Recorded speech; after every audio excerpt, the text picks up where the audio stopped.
Nag-ikot si Pangulong Ferdinand R. Marcos Jr. sa mga lugar na nasalanta ng kalamidad nitong nakaraang linggo. Ang isang linggong aktibidad ng Pangulo, alamin sa report ni Kenneth Pasyente.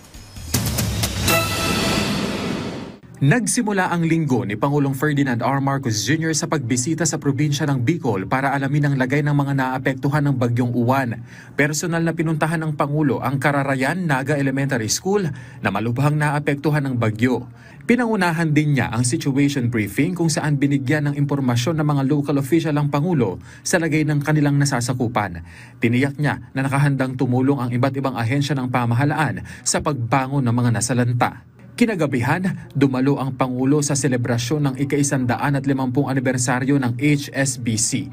Kinilala niya ang papel ng institusyon sa pagsuporta sa national development, lalo na sa trade financing, infrastructure support at enterprise growth. Miyerkules, pinangunahan ng Pangulo ang oath-taking ni Acting Department of Finance Secretary Frederick Go. Gayon din ang panunumpa ni Acting Executive Secretary Ralph Recto. Huwebes nanguna ang Pangulo kasama sina First Lady Liza Marcos at Presidential son Vinnie Marcos sa pagbubukas ng bagong renovate na PhilSports Complex sa Pasig City. Hakbang ito ng pamahalaan para mas itaas ang moral ng mga atletang Pilipino. Tiniyak din dito ng Pangulo na patuloy na sinusuportahan ng pamahalaan ng mga manlalarong Pinoy sa pamamagitan ng pagbibigay ng kanilang pangangailangan.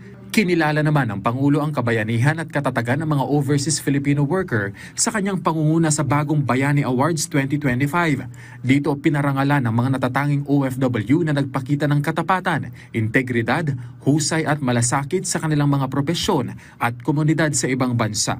Inilatag din ng Pangulo ang mga hakbang na ginagawa ng pamahalaan para suportahan at umagapay sa mga OFW.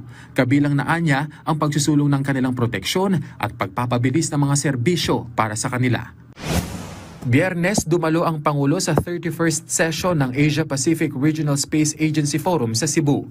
Dito kanyang binigyang diin na ang forum ay isang mahalagang plataporma para sa regional cooperation, pagbabahagi ng karanasan at pagpapalakas ng space capabilities. Kenneth Pasyente, para sa Pambansang TV, sa Bagong Pilipinas.